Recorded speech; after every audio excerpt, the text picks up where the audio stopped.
Welcome to the Three Ranger Bros audio library. The home to audio dramas created by the Three Ranger Bros themselves. Here they have built stories as a team, coming together with their storytelling ability and creating new tales and adventures for you guys to listen to. These stories have been worked on by the Three Bros, and here we have a channel dedicated to them. All the stories in this channel have been worked on by all three bros. Each story is crafted. Then they make their own unique original characters, which they will do the voices of. They explore many different fandoms and give unique takes and ideas within their favorite fictional worlds. And best of all, they have created this channel to invite you, the listener, to join them in these fantastic tales. So strap in and dive into the Three Ranger Bros audio library. Power Rangers Global, Chapter 2, United Strangers. In the Cloud Palace, Loki sat on his throne, when suddenly a portal opened and out walked Nephis, the Royal Blue Ranger.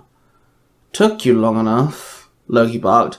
"Sorry, I guess," Nephis said with a roll of her eyes. Then she tossed the crystal at Loki. He caught it and chuckled. He placed it on his staff, and a mass amount of energy rippled through it. "Bring me my prisoner," Loki cackled. Then some of the mummies dragged in a big, huge cage full of people. One of the gods, disguised in their human forms, walked out. The god was the Egyptian lion known as Thoth. He stood tall before Loki. Loki waved his new enhanced scepter and waved it in front of Thoth, and suddenly his eyes glowed green. "I live to serve you, master," the god said, now completely under his control. "Excellent! Now go forth." "Make me a minion," Loki commanded. Thoth waved his hand and channeled the morphing grid, and made a monster. It looked like a big chunky pyramid with legs and arms. Its torso pointed outward into a point, and his head was also a very small pyramid. "I call him Pyramidus," Thoth said to Loki. "Send him to Aswan, Egypt. We have unwanted guests," Loki demanded. In the Museum and Library of Ancient History and Mythology, Himiko sat there in front of the four Rangers and Brohan. Let me get this straight. Brohan is an alien who came here to save Earth and summoned you four? Power Rangers? From different universes? Himiko said awkwardly. That's pretty much it. Eric chuckled. "I am sorry, Himiko. I should have been honest about this, but there is your safety I had to think about." Brohan sighed. I get it. And I want to help. Himiko smiled. "You cannot be serious," Elias blurted. I'm dead serious. Himiko barked back. "Easy now, whoa. Himiko, I think it'd be awesome if you joined," Lip said to her. Then they all turned to Mark, who had been sat there in silence. I've seen teams work together fine with normal civilians. I'd say we let her in. She seems like she knows what she's doing. Mark said confidently. "Then it is settled. Himiko, welcome to the team," Brohan said with a smile. I'm gonna check the books and see what I can find on those mummies you guys fought. Himiko smiled back. She stood up and walked away and headed to the library section of the building. "I guess I should now show you to your quarters," Brohan said. Then he led them to the basement, where they found 4 beds, a training section and a fitness system, and a TV lounge area. "Welcome home. Now, on your bedside tables you'll find your communication devices, they act as teleporters, and your multiversal jumpers," Brohan explained. "Wait, huh?" Lip asked. "The devices are linked to your home universes. Mark, you're also linked to Minnie," Brohan told them. Hold on. So, I can check on the dojo? Eric asked. Brohan nodded gently. Thank you, Brohan. Much appreciated. Mark said. The boys all got settled and comfy and put on their watches. "It's kind of strange being here. I don't know whether to be happy or freaked out." Elias muttered. Are we really just people of fiction in your universe? Eric asked him. "Oh yeah, Mark's creator is called Mark, some dude my dad met over their love for Power Rangers." Elias explained. "Huh, and I thought my world was really screwed," Lip muttered with a shake of his head. The Armada, right? Mark asked. Yeah, they managed to beat every Power Ranger team, and now they own Earth, Lip explained. My Earth is split into two, a yin and a yang. Eric chuckled. My world sounds almost normal compared to your three. Mark smiled. Suddenly an alarm went off and all the boys ran out of the basement and ran up to Brohan. A monster's attacking the city, Brohan explained. Alright team, time we head out and do what we do best. Mark ordered. Then the four of them ran out the door. They ran into the city and found a pyramid monster firing blasts of energy from a cannon which had been extended from the pyramid on its chest. Hey, stop right now! Elias called out. The monster stopped and faced the four boys. Oh, look what I found. The monster growled. That was cooler than I thought it was gonna be. Elias grinned. Let's keep focused. Mark ordered. Sorry. Elias muttered. Mark took one step forward. It's morphin' time! Mark called out. Mark held out his Cornish power morpher, and it popped open. Kono Bisficken! Mark called out. Then the morpher dematerialized, leaving the coin floating there. Mark then morphed into his ranger suit. His helmet formed over his head. Then the coin started spinning and it flew at Mark, hitting Mark in the chest. The coin shattered, and Mark's Cornish chest shield formed around him. Mark had morphed into the red Cornish Ranger. Eric held out his fist. His green Celtic ring started to glow. Now you're not, Kilchuck!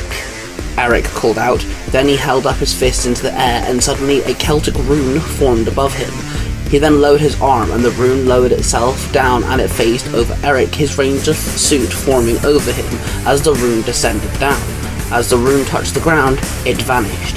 Eric had morphed into the gold Celtic Ranger.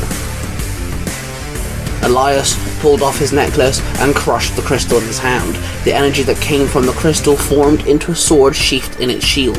Elias grabbed the handle which extended from the top of the shield and pulled the sword out and held it up to the sky. The Odenskraft Volden Veda.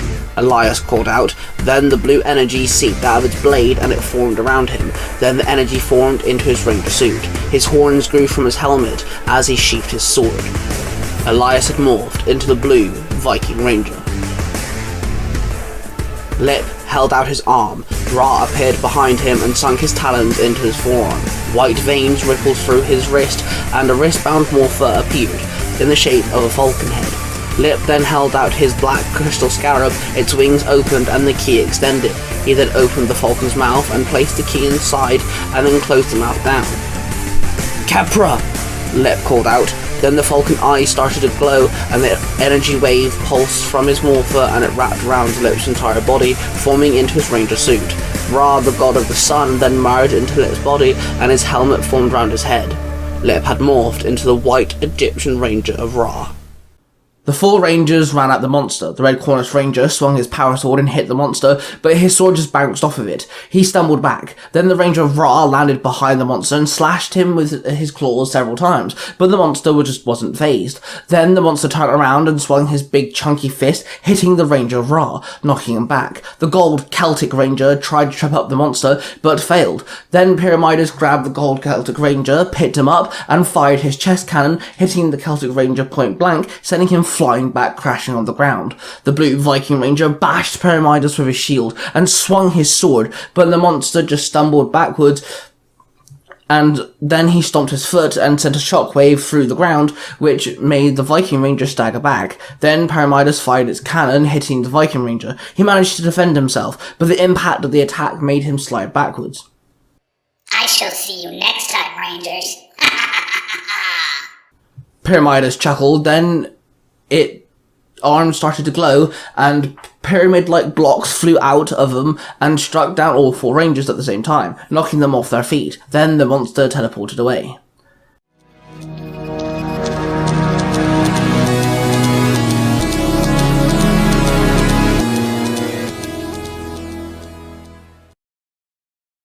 Hey, listener. This is a not paid for product placement for the Zero to Hero podcast. What do you If mean you not definitely paid? like what you're listening to now, come on over to the Zero to Hero podcast. Lights on. Just Anywhere you want to be able to find your podcast the at, trash bills. like Apple Podcasts, Spotify, Amazon Podcasts, and Google Podcasts, which is still a little weird. For the next 2 weeks. Come on over and enjoy yourself. Listen to Billy and myself bicker, argue, and, well, fight about a lot of things, as we are the bulk and skull of podcasting. How the hell am I going to Good luck out there, and welcome back to the show.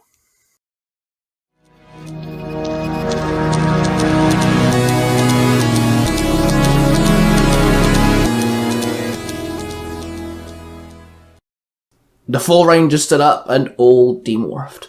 Well, that was embarrassing, Lip growled. Must admit, not our finest hour. Mark grunted. Screw this, man. We just got our butts handed to us. Eric snapped. He kicked a can across the road, and then the team found a bench to sit on. This is a part of the episode where the team has to figure out the hardship of teamwork. Elias muttered. Oh, dude, shut up, Lip snapped. Yeah, man. Say something useful or shut up. Eric groaned. No. He has a point. We should have been a team, and we failed. Big time. Mark commented. It's 'cause you guys just jumped into it without thinking. Himiko said from behind them. The boys all stood up and turned around to see Himiko stood there with arms crossed and a frown on her face. How did you find us? Mark asked. Brohan has viewing monitors. We saw you get your butts wiped across the floor. Himiko mocked. So you thought you'd come down here? Lip asked her. Yes, 'cause I am a human being from this earth, and I have lived with Loki's reign for years, and I have never seen a ray of hope.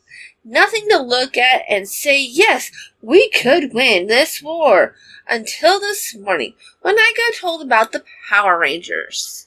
Himiko told them. I never had a team before. Eric sighed. I've had one too many. Mark replied.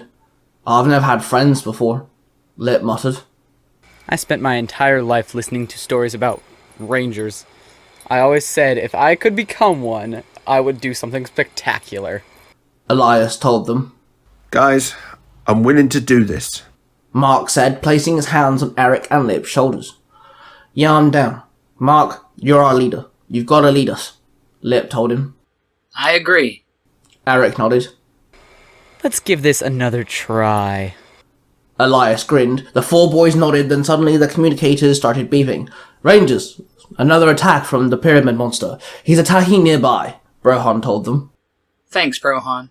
Eric said to his watch, and the four boys started to run off. Elias stopped, turned around, and faced Himiko.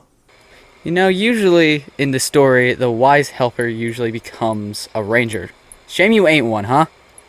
Elias chuckled, then he ran off, chasing after the other three.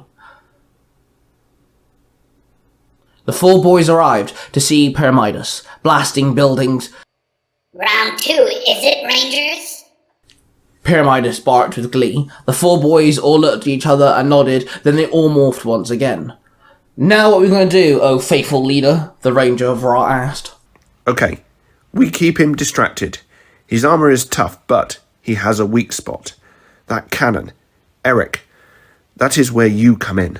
The Red Cornish Ranger commanded. Alright, keep him busy. Give me that opening. The Gold Celtic Ranger replied. I'm the only one who has knocked him. I will attack head on. The Blue Viking Ranger said. The four Rangers divided and dived at Pyramidas. The Viking Ranger bashed into the monster with a shield once again, then threw a combo of shield smacks and sword slashes. The Red Ranger summoned his power axe and then ran around the back of the monster, shifting the axe to blaster mode as he ran around and started blasting the monster from behind. The Ranger of Ra took flight, his wings extending from over his arms and outward. His wings then detached from his arms and extended off his back, allowing him to stay in flight mode but allowing him to use his arms at the same time. He then swooped down and slashed his claws on the monster's head. Pyramidas spun around and tried to fire his cannon, but ended up missing each shot. He tried to hit the Rangers, but they moved so swiftly and in sync he could not land a hit. Then he turned around and tried to aim his cannon, but the Gold Celtic Ranger landed in front of the monster with his javelin in hand. He then rammed the javelin in the cannon. The Gold Celtic Ranger then flipped backwards. Oh snap, I can't stop. Pyramidas called out. The cannon fired, but the javelin blocked it. Then Pyramidas blew up. The 4 Rangers demorphed, all cheered and high-fived each other, then headed back to base.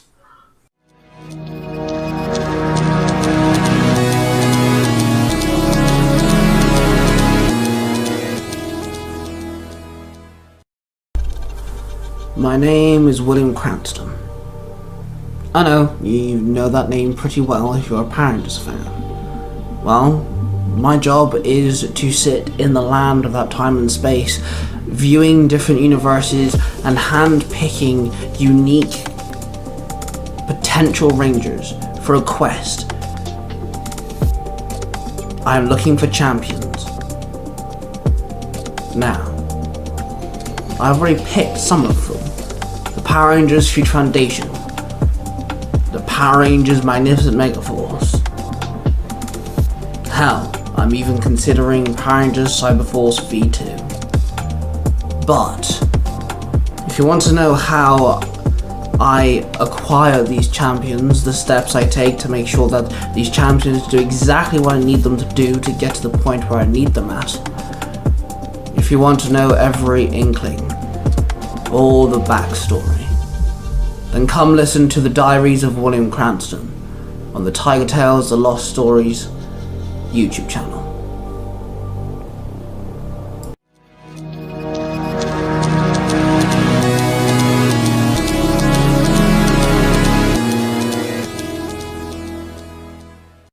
We had a bump in the road, but we figured it out. Mark grinned. Can I sleep now? Eric whined. I seriously could eat a cow. Elias chuckled. Get some rest, boys, and fill yourself up with some food, of course. We start training tomorrow. Brohan told them. The 4 boys all headed for the basement and got something to eat before they all climbed into bed, ready to get a good night rest. Good night, team, Lip called out. We have a chance to head home, guys, but I'm glad everyone stayed. Mark told everyone. It's worth staying. We could do good here. Eric replied. See you boys in the morning. Elias said as he closed his eyes. Then all 4 Rangers fell asleep. In the land of that time and space, William Cranston sat there watching the first day of the Rangers being in Universe 218. A small grin appeared on his face. Why the hell are you smiling for? Takeshi asked. It has begun. My Ranger of Ra will be all-powerful by the end, and another universe will be saved, William chuckled. Takeshi just shook his head and walked away. Then William stood up and walked over to his chessboard for the global team. He moved Thoth's black chess piece 1 step forward, then moved Mark's chess piece 1 step forward as well, leaving 2 squares between them. Then he picked up the pink Ranger's chess piece that was on the side of the table, placed it on the white side next to the other Ranger's chess pieces. Soon, my little pink Ranger. Soon, William grinned. Then he walked away and wrote in his diary. What you have just listened to is a product created by the 3 Ranger Bros Studio. Hosted by 3 cosplaying fathers who happen to be massive geeks of all sorts of fandoms. They are Mark, the Red Cornish Ranger, Cosplay Dude 637, and Tai Tiger. The studio covers different types of YouTube videos, TikToks, podcasts, and live streams. If you wish to find out who cosplays who, the YouTube channel, the TikTok accounts, and the podcasts, and all of the other social media platforms, please go to the 3rangerbrostudios.com.